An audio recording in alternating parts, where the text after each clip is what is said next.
प्रिय श्रोता, नमस्कार। कार्यक्रम वेद पाठशाला में आपका हार्दिक स्वागत है।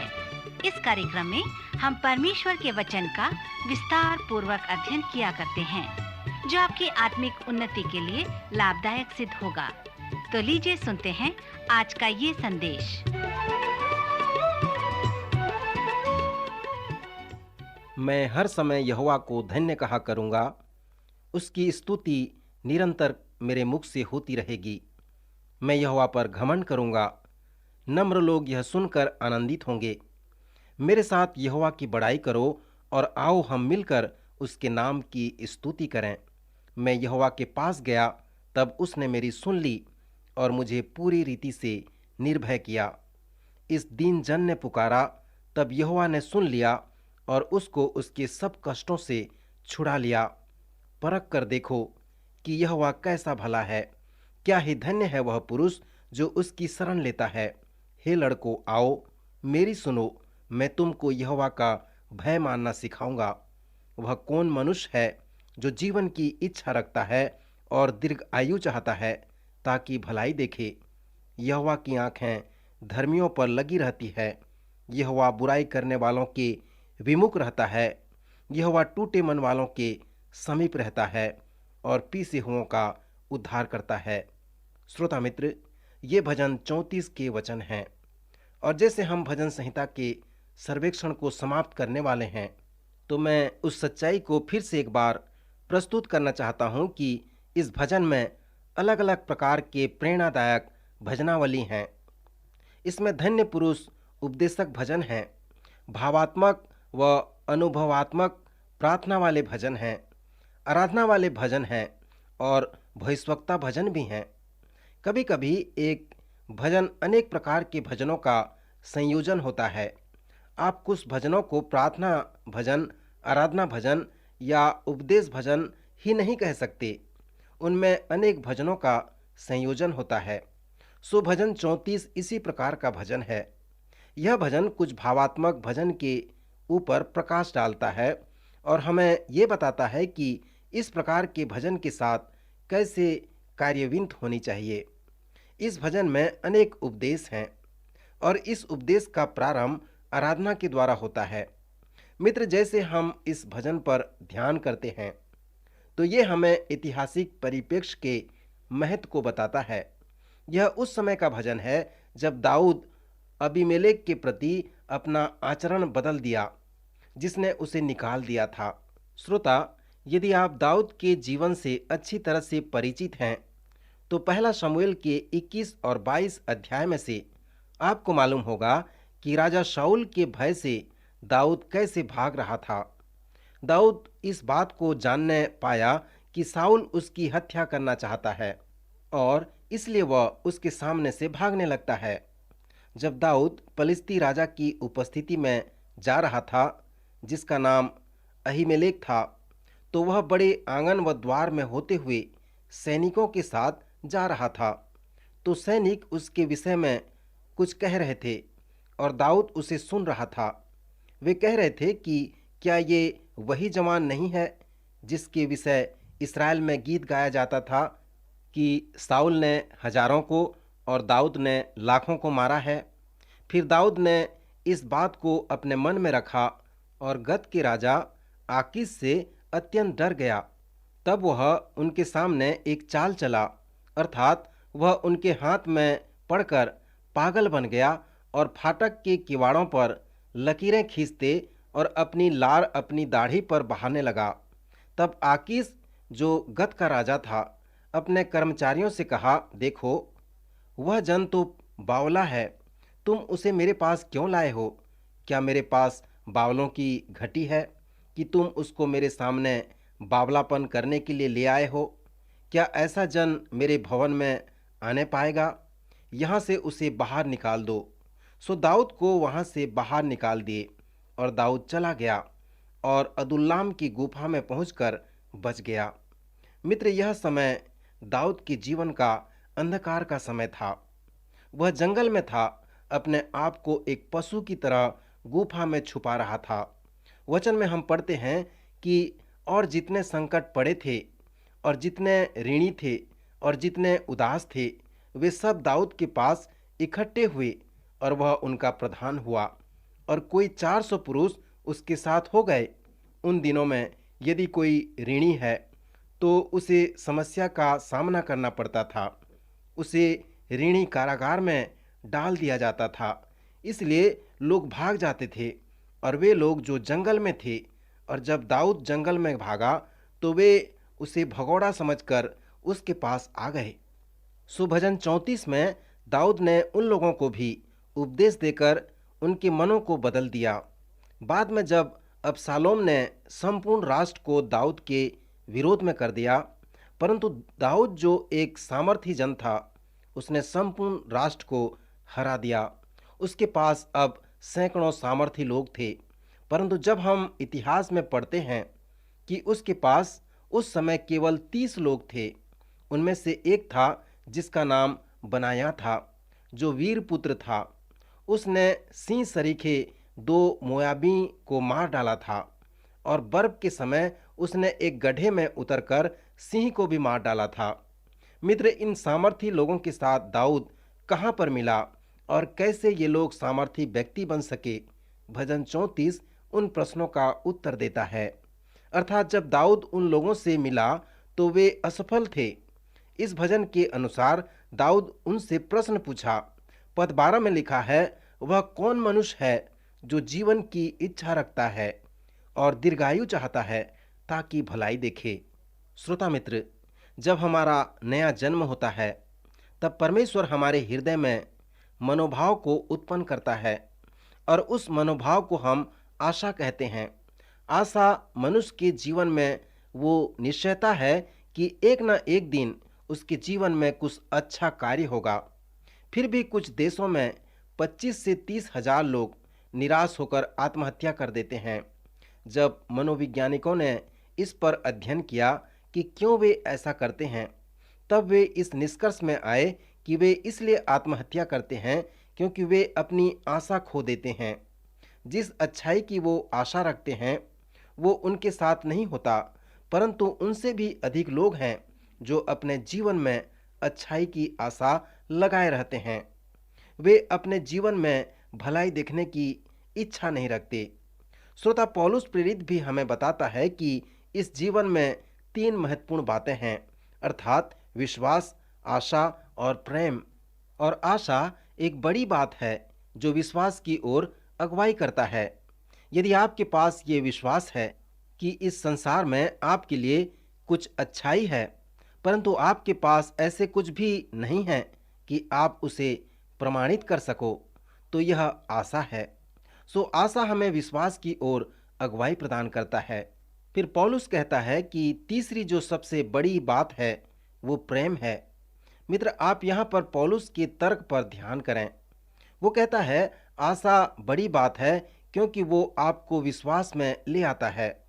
विश्वास भी बड़ी बात है जो आपको परमेश्वर के पास ले आता है। श्रोता, ध्यान रहे कि आप बिना विश्वास के परमेश्वर के पास नहीं आ सकते। विश्वास वो साधन है जो आपको परमेश्वर तक ले आता है, परंतु परमेश्वर का जो अगापे प्रेम है वो आशा व विश्वास से भी बड़ा है, क्योंकि परमेश्वर के उस प्रेम द्वारा आप उसका अनुभव कर सकते हैं। भजन 34 में दाऊद इस प्रश्न के साथ बड़े चुनौती से कहता है कि वह कौन मनुष्य है जो जीवन की इच्छा रखता और दीर्घायु चाहता है ताकि भलाई देखे। अर्थात वो कह रहा है कि कितने लोग हैं जो कितना समय तक जीना चाहते हैं। आप कितने दिनों तक जीवित रहना चाहते हैं?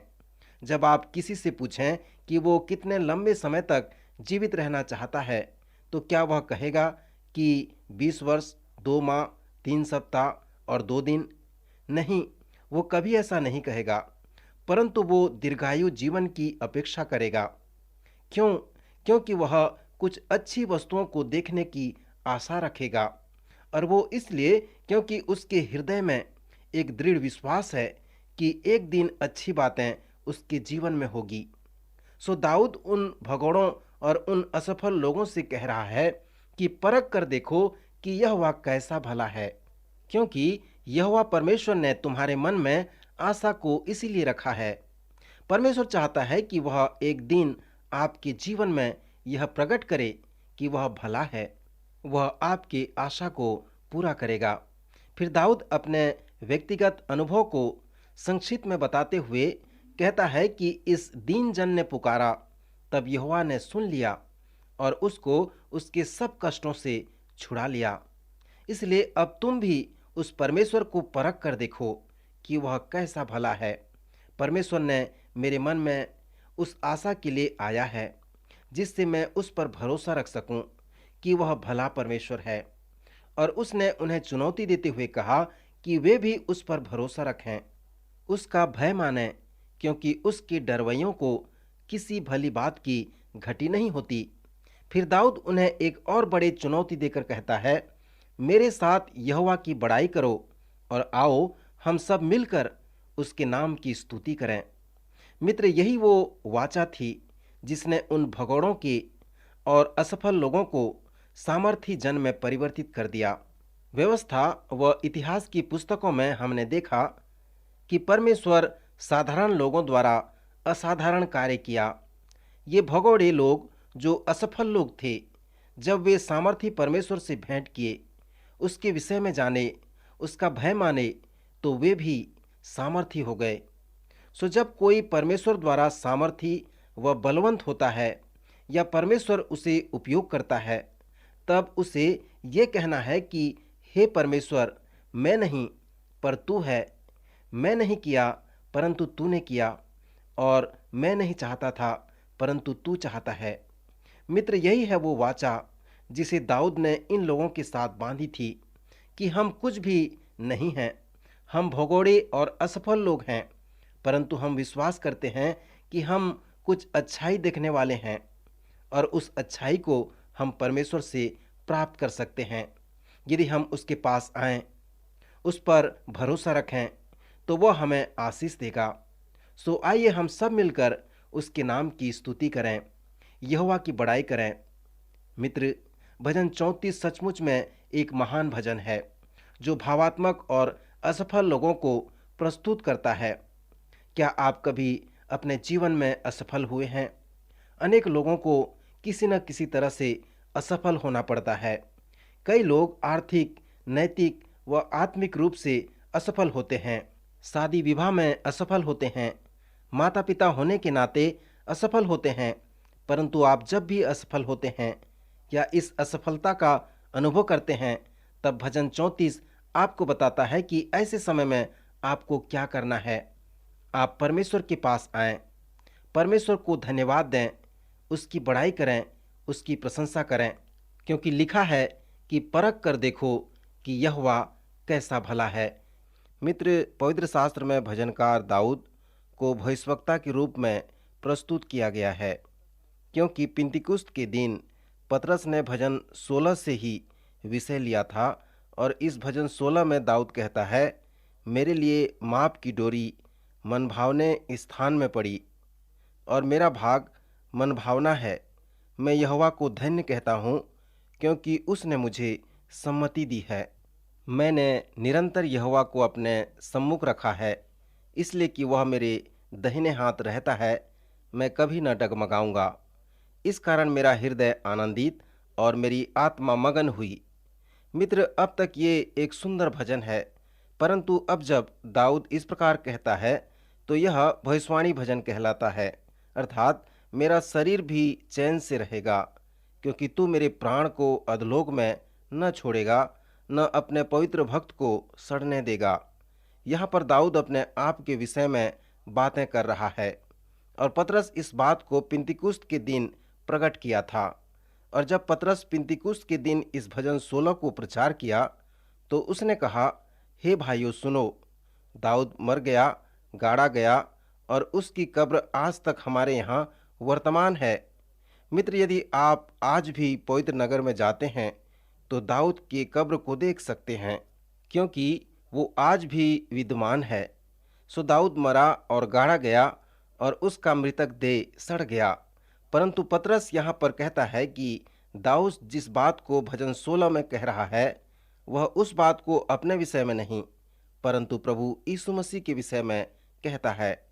जब प्रभु यीशु मसीह मृतकों में से जी उठा, तब उसने भजन 16 की भविष्यवाणी को पूरा किया और इसी पूरी हुई भविष्यवाणी के द्वारा भजन 16 एक भविष्यवाणी भजन कहलाता है। फिर भजन 2 भी एक भविष्यवाणी भजन है। इस भजन 2 में हम पढ़ते हैं, जाति जाति के लोग क्यों हुल्लड़ मचाते हैं और देश देश के लोग व्यर्थ बातें क्यों सोच रहे हैं। यहोवा के और उसके अभिषिक्त के विरुद्ध पृथ्वी के राजा मिलकर और हाकिम आपस में सम्मति करके कहते हैं कि आओ हम उनके बंधन तोड़ डालें और उनकी रस्सियों को अपने ऊपर से उतार फेंकें।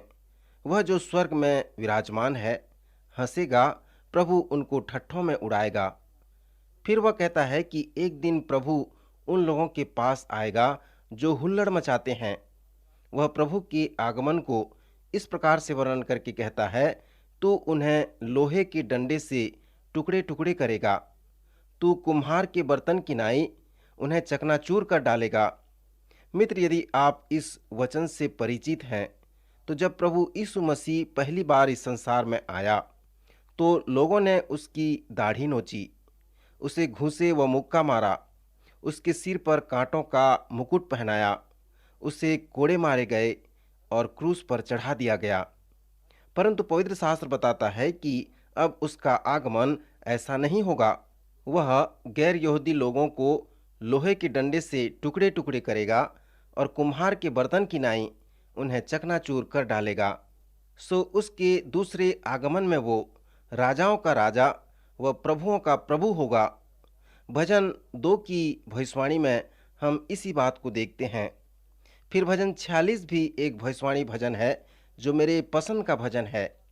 इस भजन को पतरस यहोवा का दिन कहता है और अनेक भविष्यवाणी भी इसे यहोवा का दिन कहते हैं।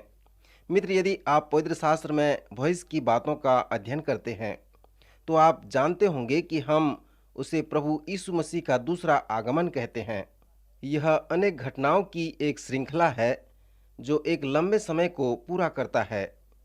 इन घटनाओं के कालक्रम में विद्वानों का मत समान नहीं है, परंतु प्रभु यीशु मसीह का दूसरा आगमन घटनाओं का एक श्रृंखला है जो आज अपने समय में पूरा होगा और उनमें से एक घटना है यहोवा का दिन।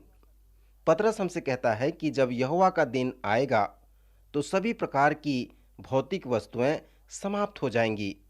आकाश आग से पिघल जाएगा और आकाश के गण बहुत ही तप्त होकर गल जाएंगे और पृथ्वी और उस पर के सब काम जल जाएंगे। मैं एक बार एक नाभिकीय ताप विस्फोट के विषय में एक भूवैज्ञानिक से जानना चाहा। उसने बड़े ही विचार करने के बाद मुझसे कहा कि यह एक बड़ी प्रचंड ताप है जो सब कुछ को पिघला देता है। यदि आपके पास 100 गज लंबा एक ठोस दीवार हो जो 100 फीट ऊंचा और 100 फीट मोटा हो और यदि आप उस दीवार के निकट नाभिकीय ताप को विस्फोट करते हैं तो वो उस ठोस दीवार को वाष्पित कर देगा और वह समाप्त होकर किसी धुएं में परिणित हो जाएगा। फिर मैंने उनसे पूछा, क्या आप विश्वास करेंगे कि 2000 वर्ष पहले एक अशिक्षित मछुआरा इस विषय में एक चित्रण बताया है। फिर मैंने दूसरा पतरस के 3 अध्याय को खोलकर उन्हें उस पद को दिखाया जहां पर पतरस कहता है, पृथ्वी व उस पर के काम जल जाएंगे और आकाश के गण बहुत तप्त होकर गल जाएंगे, आकाश आग से पिघल जाएगा। फिर मैंने उनसे कहा कि इस प्रकार का प्रचार करना केवल पतरस ही नहीं था, परंतु पतरस के लिखने से 1000 वर्ष पहले नबियों ने इसे भविष्यवाणी की थी।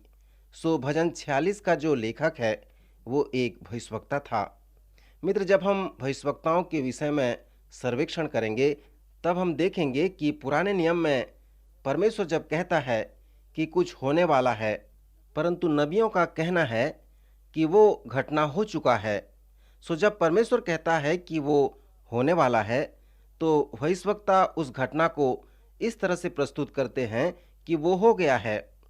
आप भजन 46 को देखें जहाँ पर भूतकाल से संबंधित वचन लिखे गए हैं।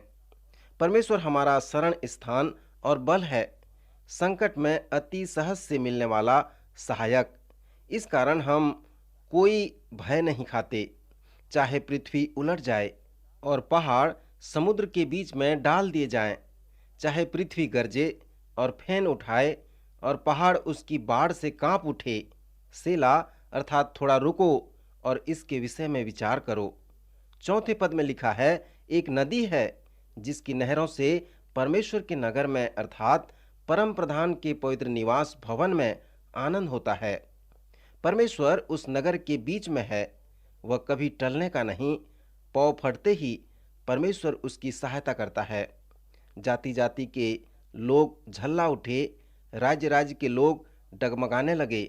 वह बोल उठा और पृथ्वी पिघल गई। सेनाओं का यहोवा हमारे संग है, याकूब का परमेश्वर हमारा ऊंचा गढ़ है। आओ यहोवा के महाकार्य को देखो कि उसने पृथ्वी पर कैसे उजाड़ किए हैं। वह पृथ्वी की छोर तक लड़ाइयों को मिटाता है। वह धनुष को तोड़ता और भालों को दो टुकड़े कर डालता है और रथों को आग में झोंक देता है। चुप हो जाओ और जान लो कि मैं ही परमेश्वर हूँ। मैं जातियों में महान हूँ, मैं पृथ्वी भर में महान हूँ। सेनाओं का यहोवा हमारे संग है, याकूब का परमेश्वर हमारा ऊंचा गढ़ है। मित्र, पवित्र शास्त्र कभी नहीं बताता कि पृथ्वी हमेशा के लिए बनी रहेगी, परंतु वह हमेशा उसके विषय में विपरीत बातें बताता है। इस भजन 46 पे आधारित D.L. मूडी कहते हैं कि पृथ्वी एक डूबने वाला जहाज के जैसा है और हमारा कार्य ये नहीं कि हम उस जहाज की रक्षा करें, परंतु हमारा कार्य ये है कि उस जहाज के डूबने से पहले उन लोगों की रक्षा करें जो उनमें बैठे हैं। सो मित्र, इस प्रकार से हम भजन 46 को, जो भविष्यवाणी भजन है, समझ सकते हैं। फिर प्रत्यक्ष रूप से पवित्र शास्त्र हमें बताता है कि एक दिन प्रभु का दिन आने वाला है जिसमें सब कुछ जल जाएगा। यद्यपि ये भजन 46 पृथ्वी के पिघलने की बात करता है, फिर भी परमेश्वर हमारा शरण स्थान और बल है और वह संकट में अति सहज से मिलने वाला सहायक है। फिर चौथे पद में भजनकार एक अच्छी बात को बताता है कि एक नदी है जिसकी नहरों से परमेश्वर के नगर में अर्थात परम प्रधान के पवित्र निवास भवन में आनंद होता है। परमेश्वर उस नगर के बीच में है, वह कभी टलने का नहीं। परमेश्वर उसकी सहायता करता है। मित्र, इस नदी का क्या अर्थ है? अनेक विश्वास करते हैं कि ये नदी पुराने नियम में परमेश्वर के लोग और कलीसिया है, अर्थात ये नदी परमेश्वर के वे लोग हैं जो पृथ्वी पर परमेश्वर के नगर के निकट से होकर गुजरते हैं।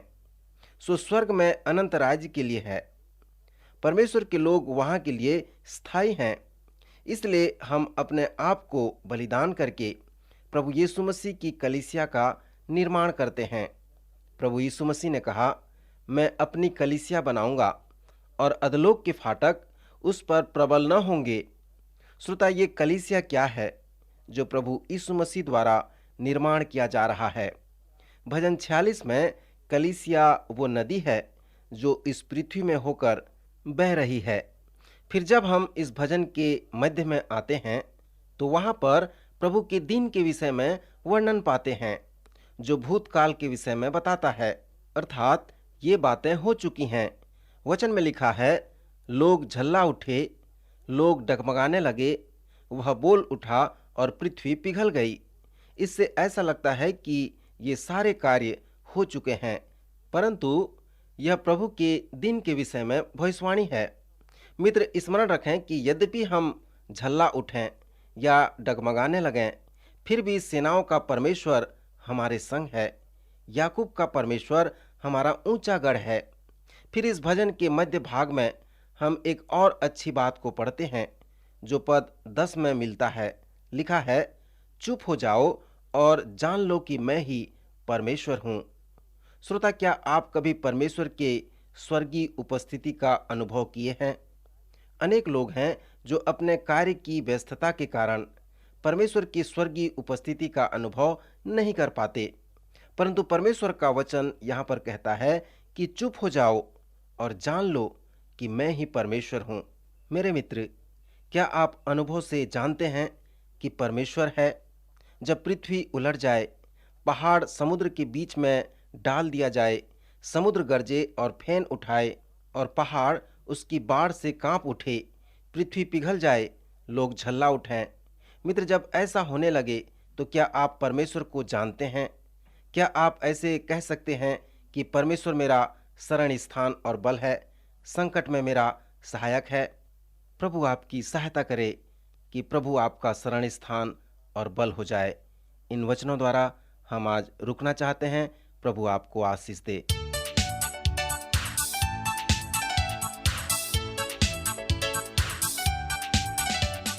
प्रिय श्रोताओं, अभी आप सुन रहे थे हमारा ये कार्यक्रम वेद पाठशाला।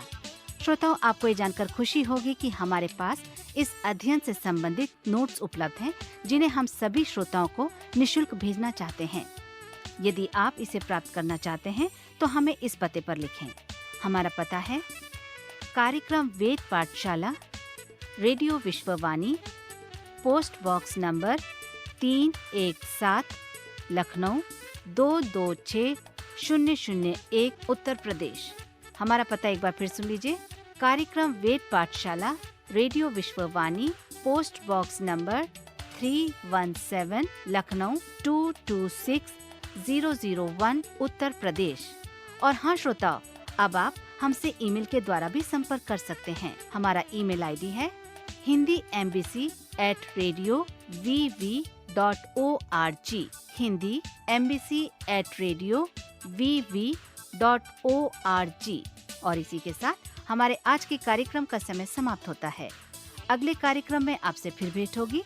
तब तक के लिए आज्ञा दीजिए। नमस्कार।